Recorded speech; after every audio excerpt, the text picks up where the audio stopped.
नमस्कार। आज बात करेंगे उस एक ग्लोबल संस्था की जो हमारे प्लानेट की हेल्थ का ख्याल रखती है। इसका नाम है यूनाइटेड नेशंस एनवायरनमेंट प्रोग्राम, या जिसे हम सब यूनेप के नाम से जानते हैं। सोचिए, जब भी दुनिया के सामने कोई बड़ा एनवायरनमेंटल क्राइसिस आता है तो किसकी जिम्मेदारी होती है एक्शन लेने की? कौन है जो सबसे पहले आवाज उठाता है? जी हां, वो है यूनेप। और यही वजह है कि कॉम्पिटिटिव एग्जाम्स, खासकर यूपीएससी के नजरिए से इस संस्था को समझना बहुत बहुत जरूरी हो जाता है। तो आज की हमारी चर्चा के 4 हिस्से होंगे। पहले समझेंगे कि यूनेप है क्या, फिर देखेंगे इसके काम करने का तरीका, इसके बाद इसकी कुछ खास रिपोर्ट्स और कैंपेन्स पर नजर डालेंगे, और आखिर में इसके ग्लोबल इम्पैक्ट को जानेंगे। चलिए, तो शुरू करते हैं पहले हिस्से से, ग्रह का प्रहरी। यहां हम यूएनईपी की जड़ों को और इसके असल मकसद को समझेंगे। तो असल में यूनेप है क्या? देखिए, इसे आप दुनिया की एनवायरमेंटल कॉन्शियस या पर्यावरण की आवाज कह सकते हैं। ये वो ग्लोबल अथॉरिटी है जो दुनिया भर के लिए पर्यावरण का एजेंडा सेट करती है। इसका काम ये पक्का करना है कि सस्टेनेबल डेवलपमेंट की राह पर चलते हुए हम अपने प्लैनेट को कहीं पीछे ना छोड़ दें। अब कुछ बेसिक फैक्ट्स पर नजर डालते हैं जो एग्जाम्स में सीधे सीधे पूछे जा सकते हैं। तो इसकी स्थापना हुई थी 1972 में और इसका हेडक्वार्टर है नायरोबी, केन्या में। अब ये बात दिलचस्प है क्योंकि ये ग्लोबल साउथ में मौजूद गिने चुने यूएन हेडक्वार्टर्स में से एक है। इसका काम क्या है? यूएन के अंदर पर्यावरण से जुड़ी जितनी भी गतिविधियां हैं उनमें कोऑर्डिनेशन बनाना। तो हमने ये तो जान लिया कि यूएनईपी क्या है, पर सवाल ये है कि ये काम कैसे करता है? कैसे ये साइंस को जमीनी हकीकत में बदलता है? चलिए अगले हिस्से में यही समझते हैं। देखिए, यूएनईपी का काम करने का मॉडल बड़ा सीधा सा है 3 स्टेप्स में। पहला स्टेप एसेस, यानी आकलन करना। ये वैज्ञानिक तरीके से पता लगाता है कि दुनिया भर में पर्यावरण की क्या हालत है, क्या ट्रेंड्स चल रहे हैं। दूसरा स्टेप डेवलप पॉलिसी, यानी नीति बनाना। इस आकलन के आधार पर यह अंतर्राष्ट्रीय समझौते और देशों के लिए नीतियां बनाने में मदद करता है। और तीसरा और सबसे जरूरी स्टेप सपोर्ट, मतलब सिर्फ नीतियां बनवाना ही नहीं बल्कि देशों को उन्हें लागू करने के लिए टेक्निकल मदद भी देना।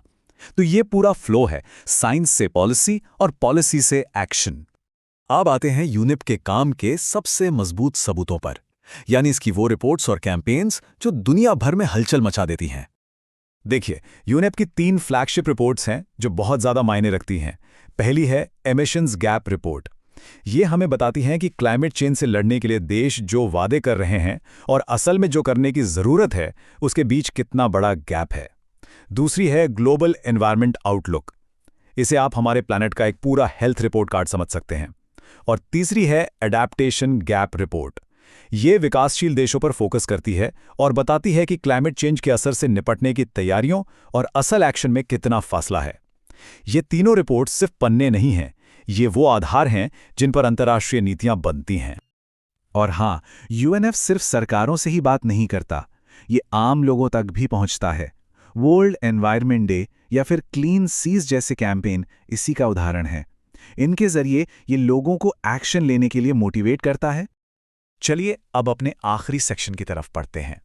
यहां हम देखेंगे कि यूएनईपी का दुनिया पर क्या असर रहा है और आज ये इतना जरूरी क्यों है। अगर यूनेप के सफर पर नजर डालें तो कुछ कमाल की उपलब्धियां दिखती हैं। 1987 में ओजोन लेयर को बचाने वाला ऐतिहासिक मॉन्ट्रियल प्रोटोकॉल इसी की वजह से मुमकिन हुआ। 1988 में आईपीसी यानी inter governmental panel on climate change की स्थापना में इसका बहुत बड़ा हाथ था। फिर चाहे 1992 का रियो अर्थ समिट हो या 2015 के सस्टेनेबल डेवलपमेंट गोल्स, यूनेप हमेशा से पर्यावरण से जुड़े हर बड़े ग्लोबल मोड पर एक अहम खिलाड़ी रहा है।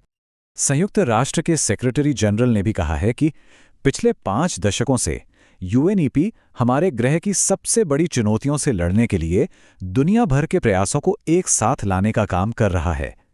ये बात अपने आप में इसके महत्व को बताती है। और अगर इसके असर को एक नंबर में समेटना हो तो वो है 15 से भी ज्यादा। जी हां, यूनेप ने 15 से ज्यादा बड़े मल्टीलैटरल एनवायरमेंटल एग्रीमेंट्स को बनवाने में मदद की है। ये सिर्फ एक आंकड़ा नहीं है, ये इस बात का सबूत है कि कैसे एक संस्था पूरी दुनिया को एक साथ लाकर हमारे साझा घर यानी इस धरती के लिए काम करवा सकती है। तो आखिर में एक सवाल छोड़ जाते हैं कि कैसे एक ग्लोबल कॉन्शियस यानी एक वैश्विक चेतना हमारे शहरों और गांवों में लोकल एक्शन में तब्दील हो सकती है। कैसे ग्लोबल पॉलिसी लोकल हकीकत बन सकती है ताकि एक सच में सस्टेनेबल भविष्य बन सके। इस पर सोचना वाकई जरूरी है।